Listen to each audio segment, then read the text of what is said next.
želám všetkým účastníkom. Nie som tá najsprávnejšia osoba, ale možno to neprislúcha, ale napriek tomu vás teda vítam tu na našej pôde na Vysokej škole zdravotníctva a sociálnych vecí.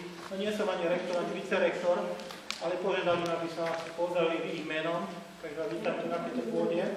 Som veľmi rád, že konferencia, ktorá má názov Vzdelávanie a inkluzívny rast, sa koná tu priamo, pretože sme vzdelávacia inštitúcia a pokiaľ sme si už naučili to nové slovo, že inkluzívny rast, príjme to stále inklúzia a práca s chudobnými, práca s marginalizovanými, exkludovanými, čiže rast pre všetkých, nielen pre skupinu vyvolených, ale pre celú spoločnosť.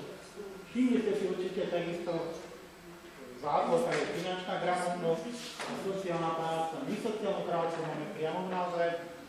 Učíme ľudí, učíme študentov, 18 študentov na tejto univerzite. A finančná gramotnosť je veľmi dôležitá, je to veľmi užitočná záležitosť pre nás všetkých. Nielen pre tých neinkluzovaných, ale pre všetkých.